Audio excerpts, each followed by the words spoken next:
जैसे ही रिपोर्ट लगा कि पूरे भारत में 2024 का प्लान खत्म हो जाएगा, तो उन्होंने फटाफट ईवीएम का खेला शुरू किया। यादव जी, आज आपका ढोलकी में आगमन हुआ है, बिहार जैसी धरती को छोड़कर आप ढोलकी आए। पहला सवाल ये हमारा रहेगा कि अभी देश में 4 राज्यों में चुनाव हुआ है, उस चुनाव में जनता जो देख रही है, जनता जो कह रही है, माहौल बन रहे हैं, ईवीएम को लेकर बन रहे हैं, ईवीएम तक क्या आपका उस पर क्या विचार है? बहुत बहुत धन्यवाद करीब भाई, आपको और आपके तमाम चैनल के साथियों को बहुत बहुत मुबारकबाद, धन्यवाद, बधाई, शुभकामना देता हूँ। लेकिन बड़ा आपने एक अहम मुद्दा को उठाया है, तो मैं कह रहा हूँ स्पष्ट रूप से बता देना चाहूंगा कि ईवीएम का एक खेला हुआ है और एक confidential report Bharatiya Janata party को चुनाव के 15 दिन पहले आ गया था।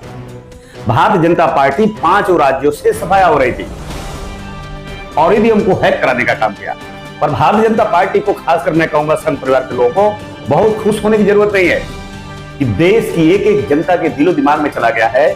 मुझे तो डर इस बात की है कहीं बांग्लादेश की पुनरावृत्ति न हो जाए, कहीं भारत पाकिस्तान के रास्ते पे न खड़ा हो जाए, क्योंकि एक बड़ी चुनौती है, क्योंकि अब संविधान इन्हें अच्छा नहीं लगता है।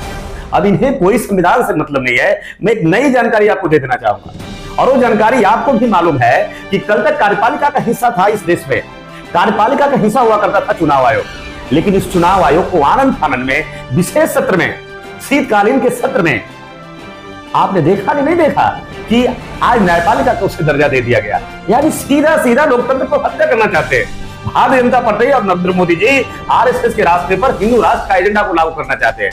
ये बिल्कुल जो सपना लेकर के बैठे हैं, ये पूरा होने वाला नहीं है। अगर उन्हें देश से प्रेम है तो मैं स्पष्ट रूप से कह देना चाहता हूं, संविधान से प्रेम करने वालों की संख्या कम नहीं है। आपने सिंबल लगा दिया, आपको यही लगता हो कि मैं एक एक करके हम मनोवाद को लागू करते जा रहे हैं, पाखंड और अंधश्रद्धा को लाते जा रहे हैं और भारत की सेक्युलरिज्म को खतरे में डाल रहे हैं। लोग चुप है, लेकिन उन्हें समझ में आ जाना चाहिए हमारी अगर चुप्पी है, संविधान को पसंद करने वाले अगर चुप है, तो समझ लेना इसका कोई राज है। और इसका सिर्फ एक राज है कि हम इस देश में परंपरा रही है, भारत में परंपरा रही है कि सेकुलर मिजाज के लोग, सेकुलर जहन के लोग, और खास करके मैं स्पष्ट रूप से बता दूं, संविधान में विश्वास करने वाले लोग संविधान तोड़ते नहीं हैं।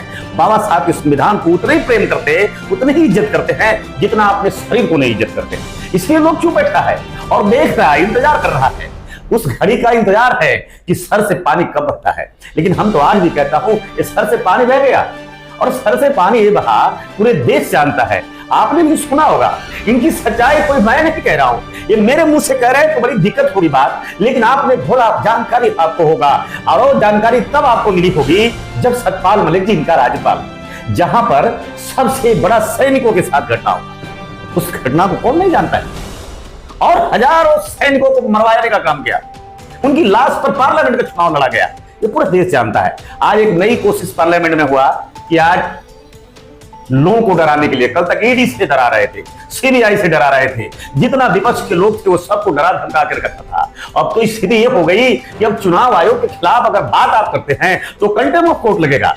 यानी बिल्कुल एजुकेशन को खत्म कर रहे हैं। जैसे आज हम धन्यवाद देते हैं आप जैसे मीडिया कर्मियों को कि आपकी वजह से लोकतंत्र जिंदा है और आपकी वजह से आज जनता की समस्या है। वरना आप देखिए, आप बताइए, इस देश में जो खासकर सबसे पहला अगर नरेंद्र मोदी जी की उपलब्धि है तो ये पहली उपलब्धि है कि देश से मीडिया को खत्म कर दिया, जो भारत के लोक जमहूरियत का, लोकतंत्र का चौथा स्तंभ। आज नहीं है लोकतंत्र। आज बताइए कहां, आप बताओ इस देश में, आपसे मैं पूछना चाहता हूं, कहां मुंह पर देखा जिस देश में मनोपुर होता है, जिस देश में हजारों बेटियों को निर्वस्त्र किया जाता है, सारे कई बेटियों के साथ बलात्कार होता है, लेकिन गोदी मीडिया बताओ कहां है? कहां है जी न्यूज के लोग सोया है? बताओ, उनकी आत्मा नहीं जगी, उनकी आत्मा नहीं जगी। और प्रधानमंत्री कार्यालय से जो देखा गया, मैं आज भी मैं कहता हूं कौन की तरह घटना को देखा गया। इतनी बड़ी चिंता की बात है। सबसे पहले भारत के लोकतंत्र को खत्म किया इस देश की मीडिया।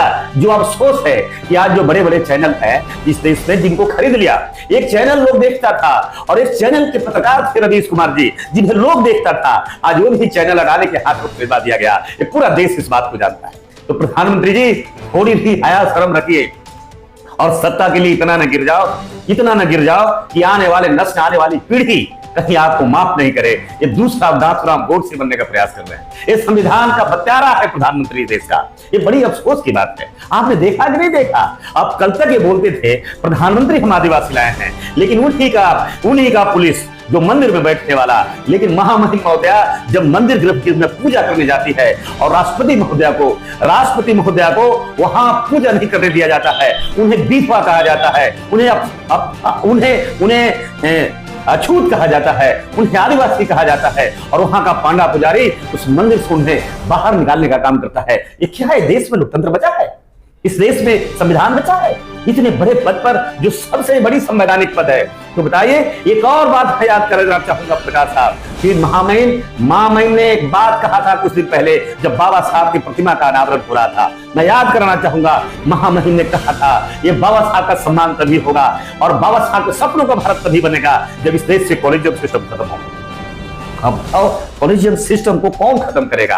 एक परिवार का आदमी बैठा है सुप्रीम कोर्ट में अकेले, एक जाति का आदमी बैठा है सुप्रीम कोर्ट में अकेले। बताओ, जब इस देश की न्यायपालिका पर एक जाति विशेष का आदमी बैठा रहेगा, अब बताओ संविधान का देश कैसे बन सकता है? न्याय कैसे मिल सकता है कमजोर लोगों को? न्याय कैसे मिल सकता है अखिलेश के लोगों को? न्याय कैसे मिल सकता है पिछड़ा और दलितों को? इसलिए बड़ी अब विडंबना है, इनकी न देश से प्रेम है न इन्हें संविधान से प्रेम है।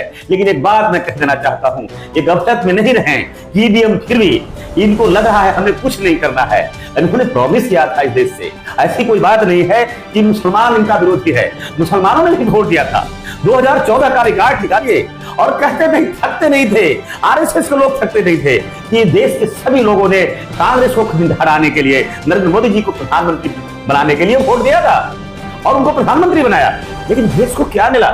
आज इस देश की 20% आबादी जो मुसलमान है, जिसे लगातार सख्त निगाह से देखा जा रहा है। देश में इतने बड़े मुसलमानों की आबादी है जिससे 15 पाकिस्तान बन सकता है।